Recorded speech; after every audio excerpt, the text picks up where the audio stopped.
کفارا کفر، جس کے بارے میں فرمایا وہ اتنے جلی حروف میں لکھا ہوگا کہ ہر مومن اس کو پڑھ لے گا، چاہے وہ پڑھنے والا ہو چاہے نہ ہو، ہر مومن پڑھ لے گا۔ غیر مومن کو وہ الفاظ نظر نہیں آئیں گے اس کے پیشانی پر لکھے ہوئے، لیکن ہر صاحب ایمان اس کی پیشانی پر کافارا لکھا ہوا دیکھ لے گا، اور وہ ایسے ایسے معجزے دکھائے گا جس کا کہ تصور نہیں کیا جا سکتا تھا۔ یعنی یوں سمجھیے کہ حضرت مسیح علیہ السلام کو جو معجزے اللہ نے دیے تھے اس کے لگبھگ بلکہ اس سے بھی آگے معجزے جو ہے اس کے پاس ہوں گے، اور وہ مدعی ہوگا خدائی کا، اور وہ سب سے بڑا فتنہ ہوگا اہل ایمان کے لیے۔ پوری انسانی تاریخ میں اتنا بڑا فتنہ اور کوئی نہیں ہوا۔ یہ حضور نے بار بار کہا ہے کہ تمام انبیاء اور رسول خبردار کرتے آئے ہیں اپنی اپنی امتوں کو، اور دیکھو میں بھی تمہیں خبردار کر رہا ہوں۔ بہرحال اس کے بارے میں جو ہے الآور الکذاب مکتوب بین عینیہ کافارا یقرؤہ کل مومن کاتب اور غیر کاتب، یہ بخاری اور مسلم کی روایت ہے حضرت انس بن مالک سے۔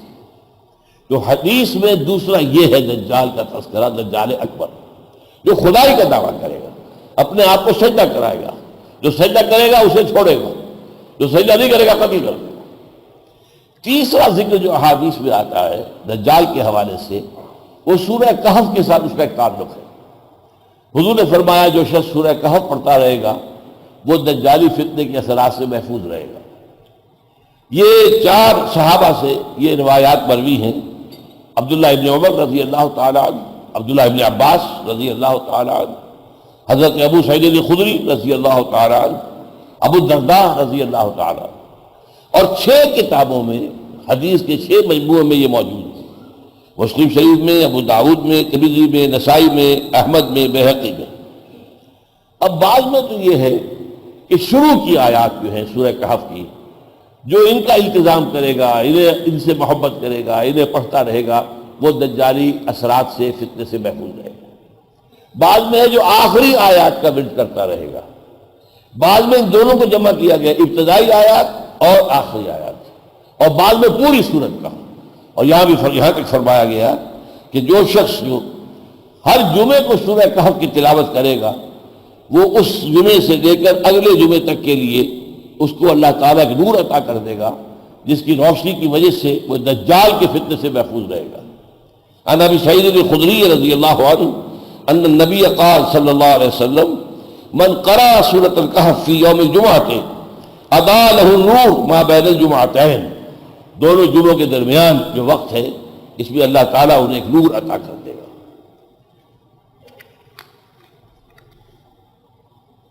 اب قرآن حکیم کے عمومی مطالعے اور بالخصوص دجالی فتنے کے سورہ کہف کی جو نسبت ہے، تعلق ہے، اس پر غور کریں تو جو بات سامنے آتی ہے، توجہ سے میری بات سنیے۔ اصل دجال یہ دنیا ہے، یہ حیات دنیاوی ہے، جو انسان اور آخرت سے انسان جو اللہ اور آخرت سے غافل کر دیتا ہے، یہ دجل ہے۔ آخرت پر دنیا کا پردہ پڑ گیا، آپ آخرت کو بھول گئے۔ اللہ پر کائنات کا پردہ پڑ گیا، آپ کائنات کی توجہ ہے، کائنات پر غور و فکر ہے، کائنات پر سوچ و بچار ہے، اللہ کو بھول گئے، اس کی ذات و صفات سے کوئی تعلق نہیں۔ آخرت پر حیات دنیاوی کا پردہ پڑ گیا، حیات دنیاوی کو بھول گئے، دنیا ہی مطلوب ہے، دنیا ہی مقصود ہے، دنیا ہی کے لیے بھاگ دوڑ ہے۔ یہ اصل میں دجل ہے، جو حقیقت دنیا کی زندگی ہے، جو قرآن کہتا ہے دھوکے کی ترتیب ہے۔ وَمَا الْحَيَاةُ الدُّنْيَا إِلَّا مَتَاعُ الْغُرُورِ، دھوکے کا سامان۔ اب یہاں دیکھیے سورہ کہف کے اندر معاملہ کیا ہے۔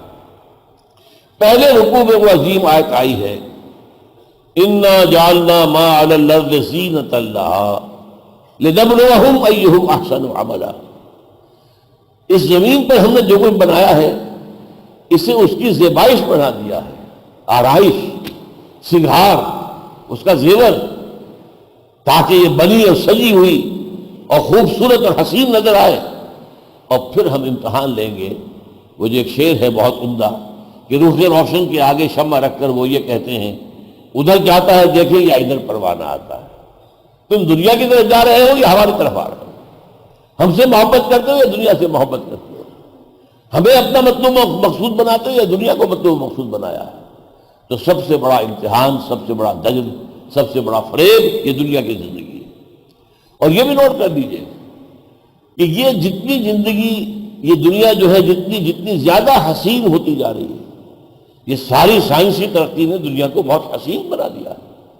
کیسے کیسے شاندار باغات، کیسے کیسے شاندار سڑکیں، کیسی کیسی فلک بوس عمارتیں، کیسے کیسے ہوائی جہاز، دیو پیکر، ہزار آدمیوں کو ہم گود میں لیے ہوئے دوڑا جا رہا ہے۔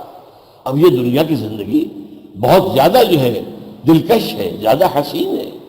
کیسی کیسی کاریں، کتنی لمبی چمکیلی ایسی کاریں، کیا کیا چیزیں جو آج ایجاد ہوئی۔ تو جیسے جیسے یہ سائنٹیفک ارتقا ہوا ہے، دنیا کی زندگی زیادہ مزین ہو گئی ہے، زیادہ جو حسین ہو گئی ہے، زیادہ دلکش ہو گئی ہے۔ یہ لوگوں کو اپنے اندر گم کر دیتی ہے، جو علامہ اقبال نے کہا کہ کافر کی یہ پہچان کہ آفاق میں گم ہے، اور مومن کی یہ پہچان کہ گم اس میں ہے آفاق۔ وہ دنیا میں رہتا ہے لیکن بالا تر رہتا ہے۔ وہ جو حضور نے فرمایا مالی ولی دنیا، مجھے تمہاری دنیا سے کیا سروکار ہے، انما بصری کا راکب استظل تحت شجرۃ ثم راح وترکہ، میری مثال تو مسافر کسی ہے جو تھوڑی دیر کے لیے کسی درخت کے سائے میں آرام کرتا ہے، پھر اس کے بعد وہ اپنا راستہ لیتا ہے۔ اس درخت اس کا گھر نہیں ہے، اس کی منزل نہیں ہے، بلکہ وہ تو مسافر ہے، اس نے تھوڑی دیر کے لیے آرام کیا سستانے کے لیے۔ چنانچہ یہی آپ نے فرمایا کن فی الدنیا کانک غریب او عابر سبیل، دنیا میں ایسے رہو جیسے کہ تم اجنبی ہو یا راہ گزرتا مسافر، بس اس سے زیادہ نہیں۔ اس سے زیادہ اس سے دل لگایا تو ظاہر بات ہے کہ پھر یہ تمہیں اپنے شہر کے اندر مسحور کر دے گی، اپنے حسن کے اندر تمہیں ایسا جکڑ لے گی کہ پھر اللہ کہاں، آخرت کہاں، یہ تمام چیزیں تمہاری ذہنوں سے نکل جائیں گی۔ ہوں گی بھی تو صرف عقیدے کی پوٹلی کی شکل میں دماغ کے کسی گوشے میں لکھی ہوئی ہوں گی، عمل میں کوئی اثر نہیں ہوگا۔ عملاً تم طالب دنیا بنو گے، کہتے رہو گے اللہ کی تحمید اور حمد اور ثنا بھی کرتے رہو گے، لیکن عمل طالب دنیا۔ تو یہ اصل میں اب اس کو دیکھیے، جو میں نے کہا تھا کہیں تو شروع کی آیات کے بارے میں کہا گیا، کہیں کہا گیا آخری آیات۔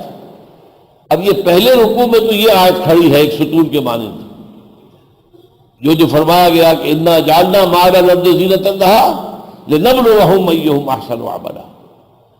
آخری رکوع میں جا کر دیکھیے اس کا جو نتیجہ نکلتا ہے وہ ستون کھڑا ہے، قل هل ننبئکم بالاخسرین اعمالا، اے نبی ان سے پوچھئے ہم تمہیں بتائیں اپنی بھاگ دوڑ میں، اپنی کوشش اور جد و جہد میں، دنیا میں محنت اور مشقت تو سب کرتے ہیں، لقد خلقنا الانسان فی کبد، محنت اور مشقت تو ہر انسان کا مقدر ہے، لیکن اس بھاگ دوڑ اور محنت اور مشقت کا جو حاصل ہے اس کے اعتبار سے سب سے زیادہ گھاٹے میں کون ہے یہ بتائیں تمہیں۔